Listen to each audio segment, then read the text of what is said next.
Hello everyone, and today I wanted to speak about spiritual awakening, something that a lot of us experiencing of late, and there will be many more of us who will awaken and experience this magnificent journey that we have come to always go through. It is part of our evolution. If you're breathing and you're alive or you're not, you still are evolving at a pace that is most comfortable for you as a soul, as opposed to what everyone else would think for you is right. Now, the most common issue that we face when it comes to understanding spiritual awakening is the time it takes for things to happen. For some of us, the gifts come across really quickly. For some of us, it does, and for others, it takes time. The reason why this is so is because if you are a young soul, or this is the first time that your soul is awakening at all, even though you have these gifts as a soul, you are using them for the first time in this dimension, which is very dense. So you need to understand that there is a certain amount of practice, a certain amount of patience that goes into learning as opposed to remembering. Applying what you know as a soul in this dense dimension, it takes time, effort, and great energy.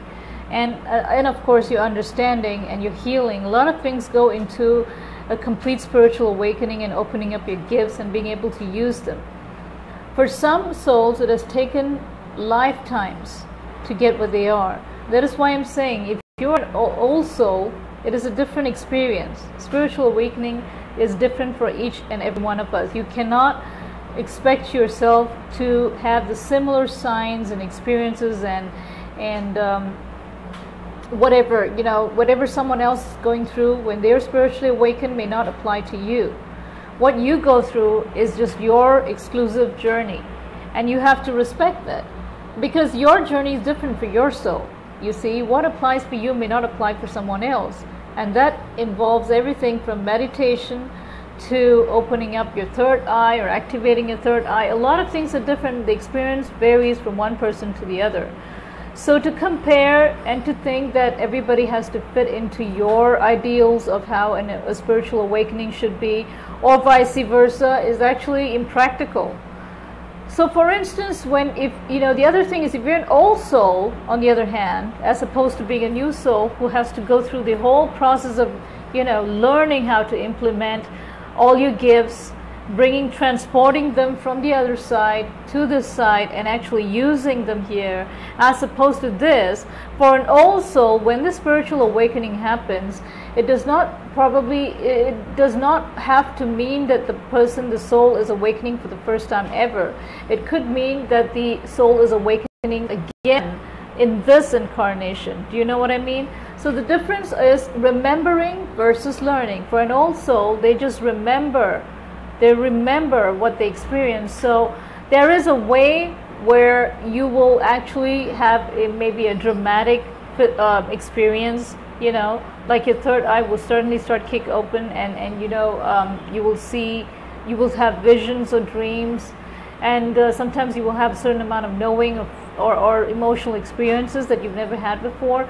Now that is practically, usually that happens for souls who have awakened before.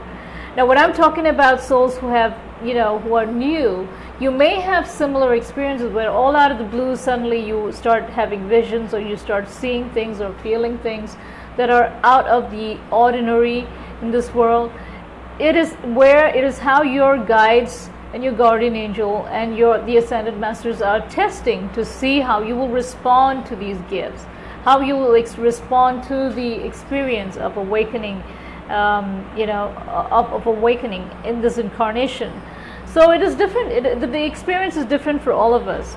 So you cannot basically compare notes. Basic things, elementary things can be compared. Like you can compare, you can exchange notes about how your third eye is doing, the kind of visions that you're experiencing. You can talk about how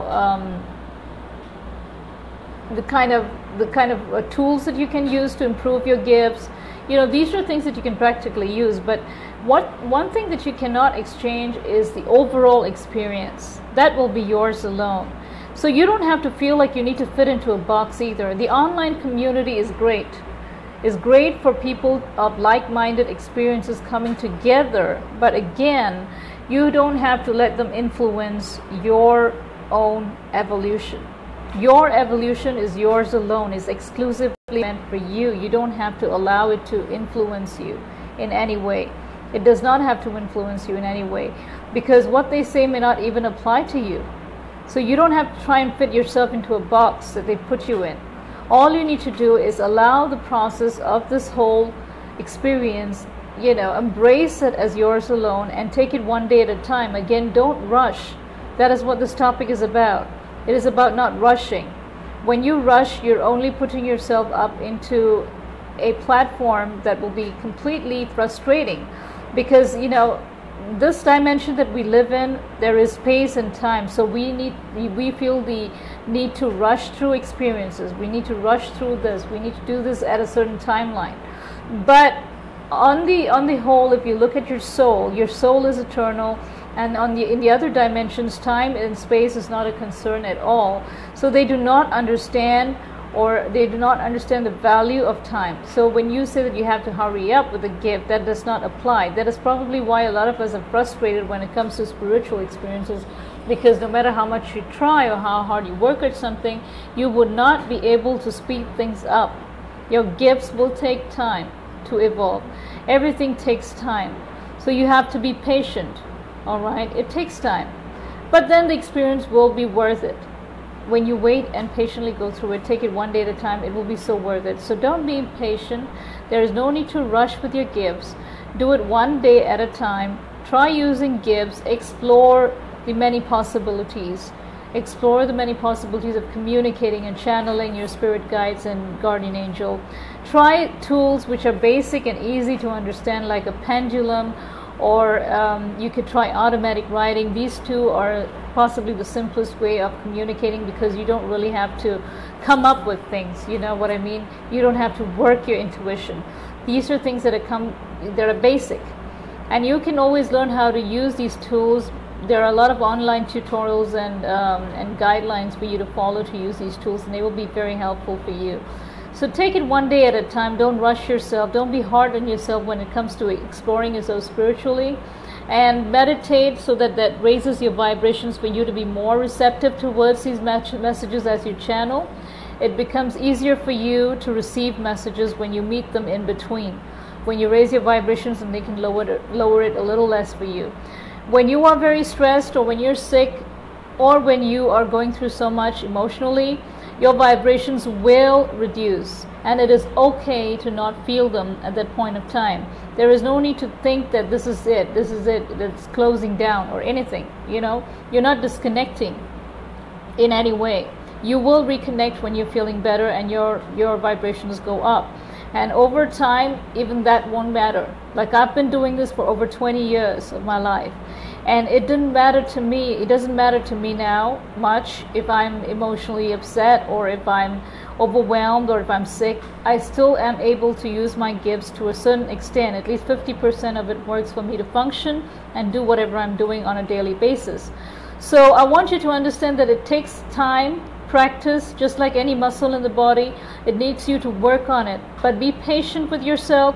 Don't stress yourself or your gifts, especially the third eye, because it may get strained and stressed, and you will have other side effects like migraines when you work yourself too hard on your gifts. Take your time to channel and learn and explore your spiritual experiences. It is something that is very unique, and it doesn't go by the norms and the nuances of this dimension. This world works in a completely different ideology than what the spiritual world lives in. So it takes a complete different way of understanding things and accepting things. You will need to heal from a lot of things from the past, your fears and doubts, to be able to grow spiritually. You need to accept these changes. You need to be able to shed a lot of things that no longer serve any purpose and are toxic in your life, for you to bring in blessings from the other side. There are a lot of things, and spiritual growth is a beautiful experience if you would look at it that way. It's again perception. If you look at it with a lot of fear and doubt, then the responses will be pretty much along the same lines. It will take a longer time for you to get there. So take one day at a time. Work at it one day at a time, and you will realize that every experience, every day is worth it. So you just have to take it one day at a time. Well, the best way to work on your gifts, as I said, is the basic way to get through to channeling is automatic writing or using a pendulum. That is the first few things that will be very, very helpful. You can move on to cards and other techniques like intuition, relying on intuition like I do. I'm an energy reader. So, there are various ways of doing this. But the bottom line is these tools will only remain tools. You are relying on them. It is like having a crutch before you learn how to walk. The baby needs a walker before it gets up and starts walking on its own. Use them only for learning. Use them only until you get really comfortable with your intuition. Do not rely on them, because at the end of the day, it is not these tools that work. It is you and your intuition that works. So you have to trust yourself. Don't rely on these things. Once you get the hang of these things, you can set them aside and tell your guides that you're ready to move on, because that's what will really set you off. That is where you will learn that you have more strength in you than you can rely on any of these tools. Work on these things. Automatic writing, you can look it up. I will come up with more of these. This is a spiritual awakening series that I started up, so I will be talking about each and every gift. I will talk more about how to channel. This is just one of the first series, is the introduction. So this is how much I would share with you this time around. There's a lot of information. Please go back and listen to this complete recording if you haven't been here right from the beginning. I will be coming back next few days, and I'll release the next video message for you. Right now it is about not rushing yourself, taking it one day at a time. Work on yourself. Meditate. Raise your vibrations, and ground yourself when you need to. Don't have to always stay on cloud 9. Okay? So take care of yourself. I love you all. I'll see you later at the live session in a few hours. Good luck and God bless you. Namaste.